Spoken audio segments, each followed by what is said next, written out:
Study IQ IAS, अब तैयारी हुई अफोर्डेबल। ऐसा किन परिस्थिति में हुआ, कैसे हुआ? अमिताभ बच्चन जी ने भी इसमें एक एडवर्टाइजमेंट दिया, बाकी को सुविधा ही नहीं उपलब्ध थी और तभी वो मैदान में जाते थे। It has to be politically acceptable, then it has to be socially desirable, it has to be technologically feasible, it has to be financially viable, it has to be administratively doable, it has to be judicially tenable, it has to be emotionally relatable, and it has to be environmentally sustainable.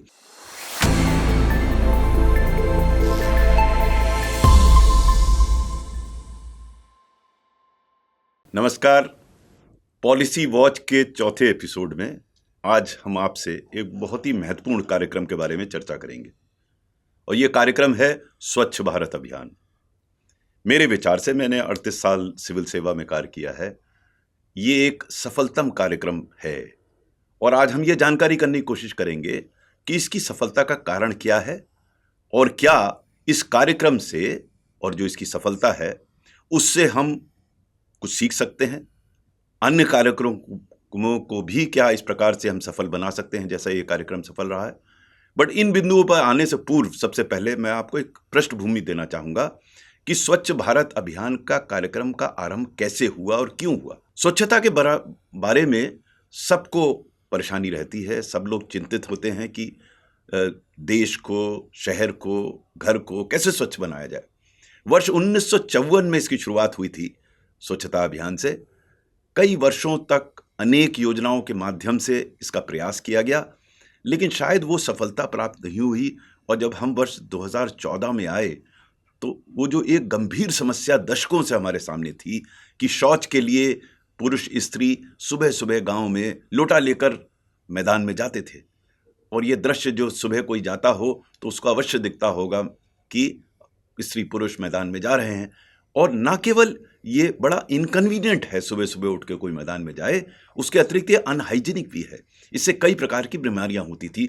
इस बात की जानकारी सबको थी, लेकिन विभिन्न प्रयासों के बावजूद शायद वो सफलता उसमें उपलब्ध नहीं हो पाई और केवल 30% या 33% ऐसे लोग थे जिनको अपने घर में या अन्य स्थल पर शौच की सुविधा उपलब्ध थी, बाकी को सुविधा ही नहीं उपलब्ध थी और तभी वो मैदान में जाते थे। इसी वजह से इस कार्यक्रम को वर्ष 2014 2 अक्टूबर को लॉन्च किया गया और इस कार्यक्रम में यह प्रयास था कि 100%, जैसे ओपन डिफिकेशन फ्री, यानी कि जिसमें शौच के लिए किसी व्यक्ति को बाहर मैदान में न जाना पड़े, ये उसका उद्देश्य था और इस उद्देश्य की पूर्ति होनी थी 2 अक्टूबर 2019। 2 अक्टूबर 2019 एक महत्वपूर्ण दिनांक है, यानी कि महात्मा गांधी जी की 150वीं वर्ष जयंती मनाई जानी थी। तब ये निर्णय लिया गया कि 2014 में जो कार्यक्रम आरंभ हुआ, इसको 100% हम ODF बनाएंगे इस देश को 2 अक्टूबर 2019 तक। हर्ष का विषय था कि 2019 2 अक्टूबर से पहले ही सरकार ने घोषित किया कि 100% देश ODF हो गया। ऐसा किन परिस्थिति में हुआ, कैसे हुआ, कैसे ये कार्यक्रम अन्य कार्यक्रमों से भिन्न था? मेरे विचार से प्रथम जो महत्वपूर्ण इसका बिंदु था इस कार्यक्रम का कि ये सप्लाई बेस्ड प्रोग्राम नहीं था। सामान्य रूप से सरकार के जो भी कार्यक्रम होते हैं उसमें सरकार एक टारगेट निर्धारित करती है, उस टारगेट को राज्यवार बांटा जाता है, जिलेवार बांटा जाता है, ब्लॉकवार बांटा जाता है और यह प्रयास किया जाता है कि वो लक्ष्यों की पूर्ति हो सके। लेकिन इस कार्यक्रम में यह प्रयास हुआ कि एक कम्युनिकेशन पैकेज बनाया गया, एक कम्युनिकेशन स्ट्रैटेजी बनाई गई जिससे जन साधारण तक पहुंचा जाके इसके महत्व को दर्शाया गया। आप में से कई लोगों ने अच्छे अच्छे एडवर्टाइजमेंट देखे होंगे, अमिताभ बच्चन जी ने भी इसमें एक एडवर्टाइजमेंट दिया, अन्य जो प्रभावी लोग थे उन्होंने अपनी अपनी बात कही, जिसके माध्यम से इस कार्यक्रम में जनता को दर्शाया गया कि शौच के लिए मैदान में जाना उचित नहीं है, शौचालय का उपयोग ज़्यादा उपयोगी है। ये एक साइकोलॉजिकल चेंज आवश्यक था, क्योंकि योजना तो बन जाती, शौच बन जाते, शौचालय बन जाते, लेकिन उसके उपरांत उनका उपयोग तो तभी होता जब व्यक्ति को यह समझ में आता कि इसका उपयोग करना चाहिए, अन्यथा उनको शारीरिक रूप से अन्य नुकसान हो सकते हैं। इस बात को पहुंचाने के लिए जो कम्युनिकेशन स्ट्रैटेजी बनाई गई, मेरे विचार से वो सबसे महत्वपूर्ण थी और इस योजना की सफलता का एक प्रमुख कारण यही था। आगे जब मैं आपको बताऊंगा कि किस वजह से ये योजना सफल हुई, उनमें एक महत्वपूर्ण कारण यह था कि एक कम्युनिकेशन स्ट्रैटेजी बनाई गई, एक सस्वर्ध स्ट्रैटेजी बनाई गई। इस कार्यक्रम के फलस्वरूप इसमें कई अधिकारियों ने हर स्तर पे बड़ी मेहनत से कार्य किया और उस कार्य के फलस्वरूप वर्ष 2019 तक 10 करोड़ से ज्यादा शौचालय बनाए गए रूरल एरियाज में, यानी कि ग्रामीण क्षेत्रों में 10 करोड़ से ज्यादा शौचालय बनाए गए। इसमें काफी धनराशि खर्च हुई, लेकिन धनराशि से ज्यादा, जैसा आगे आने वाले समय में बताऊंगा, इसका लाभ कहीं बहुत अधिक था। तो रूरल एरिया में, यानी कि ग्रामीण क्षेत्र में 10 करोड़ शौचालय बनाए गए और अर्बन एरियाज में, शहरी क्षेत्रों में 60 लाख से अधिक शौचालय बनाए गए। इन शौचालयों के फलस्वरूप वो इंफ्रास्ट्रक्चर तैयार हो गया। मुझे स्मरण है कि वर्ष 2016 और 2018 के मध्य में स्वयं सचिव शिक्षा था और हम लोगों का प्रयास था कि हर स्कूल में, हर गवर्नमेंट स्कूल में शौचालय का निर्माण किया जाए। और मुझे बताते हुए हर्ष है कि इसकी पूर्ति हुई। हर गवर्नमेंट स्कूल में शौचालय का निर्माण हुआ और उसके फलस्वरूप जो लोगों की एक आदत थी बाहर जाने की, सही गलत, मेरे विचार से गलत, वो उसमें एक रोक आई और लोगों को समझ में आया कि हम शौचालय का उपयोग करें।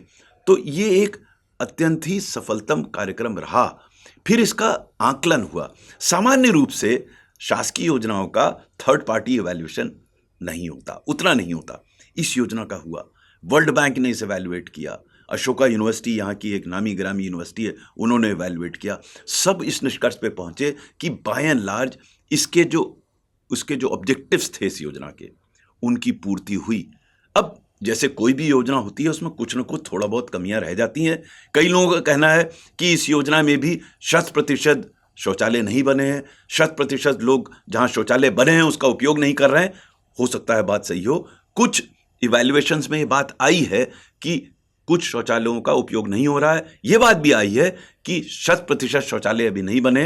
हो सकता है बात सही हो, लेकिन इसमें बहस मैं नहीं पढ़ना चाहता। मैं सिर्फ ये कहना चाहता हूं कि बाय एंड लार्ज 70% तो इसमें निश्चित रूप से लाभ हुआ है और हमें यह समझना होगा कि ये लाभ क्यों हुआ। अब संक्षिप्त में ये मैं चर्चा करना चाहूंगा कि ये योजना, जो कि एक महत्वपूर्ण योजना थी, अत्यंत ही उपयोगी योजना थी, ये अगर सफल हुई तो क्यों हुई।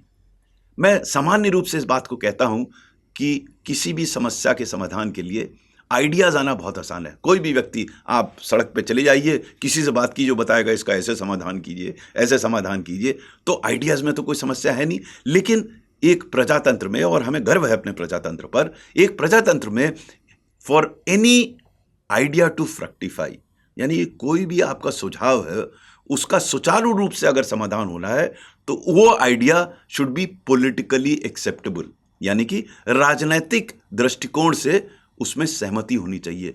अब आप अगर योजना को देखें तो ना केवल इस योजना में इट वॉज पॉलिटिकली एक्सेप्टेबल, मेरे विचार से this scheme was politically driven right from the prime minister himself to other politicians. They were driving this scheme. Not only was it accepted, यानी कि ना केवल इसको माना गया, अपनाया गया, राजनीतिक दृष्टिकोण से इस योजना को पुश किया गया, प्रयास किया गया कि इसको सफल बनाया जाए।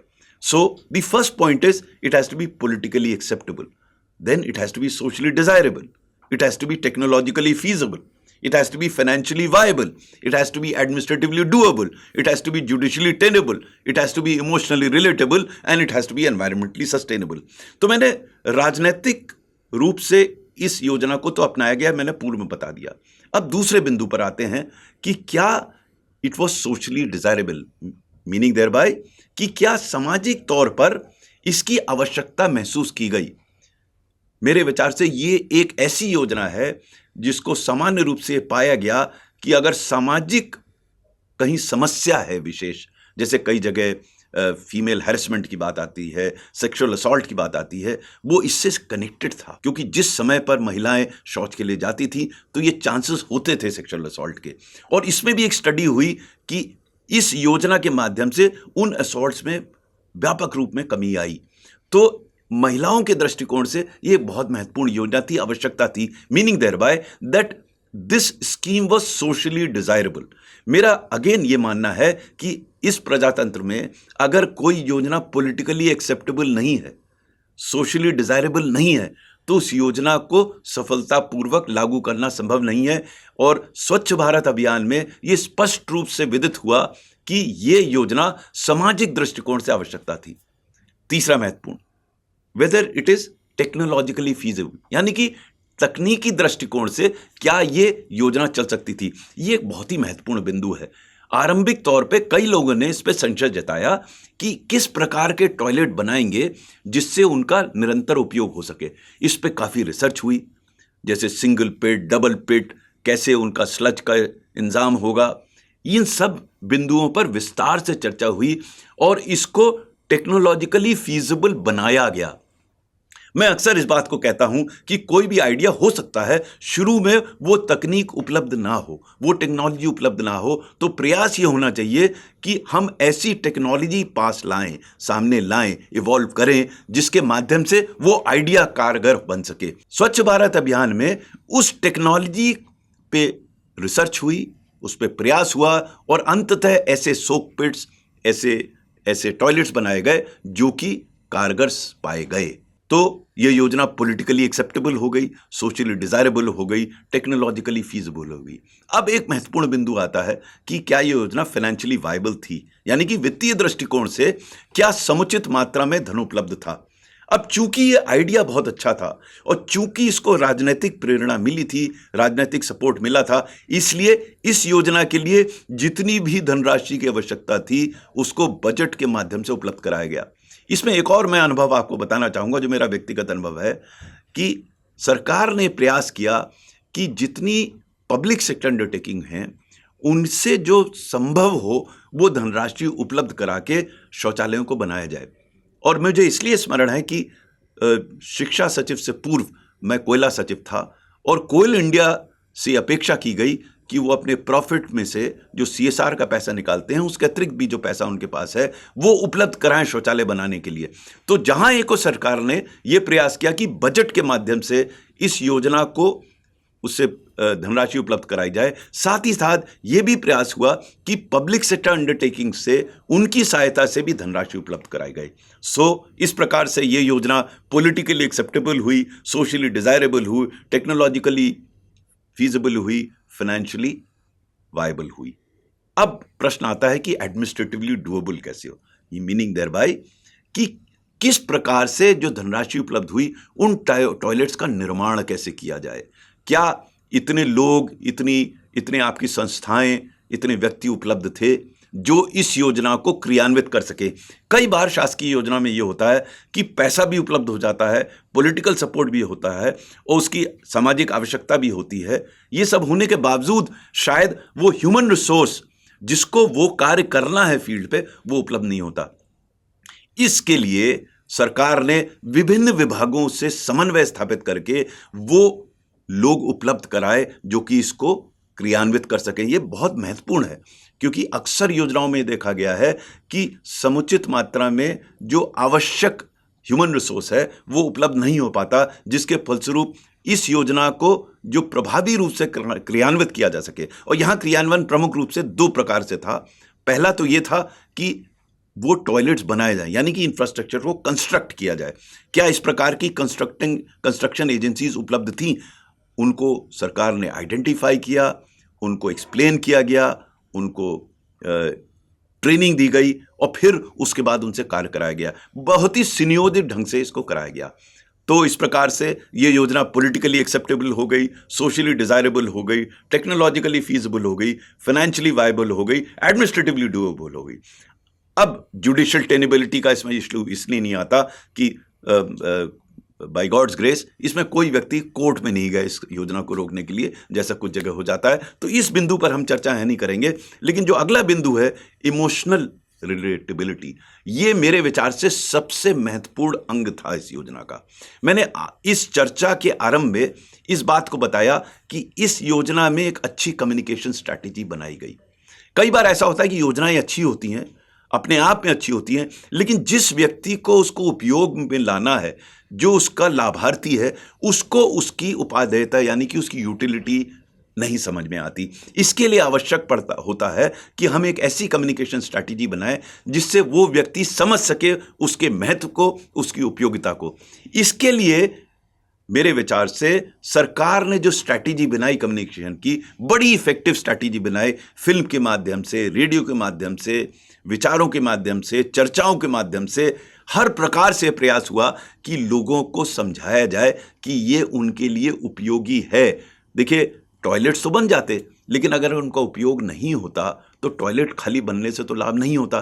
कैसे ये समझाया जाए व्यक्ति विशेष को कि टॉयलेट जाना उनके लिए आवश्यक है। मुझे अभी भी स्मरण है जो इसमें एडवर्टीजमेंट्स आए थे, बड़े इफेक्टिव एडवर्टीजमेंट से, और उस एडवर्टीजमेंट के माध्यम से, उन पोस्टर्स के माध्यम से, उन बैनर्स के माध्यम से, उन वॉल पेंटिंग्स के माध्यम से गांव-गांव में विचार गया कि स्वच्छता उनके लिए लाभकारी है। लोगों ने उसको ग्रहण किया, उन्होंने अपनाया, they owned up the idea and that is the why it is sustain.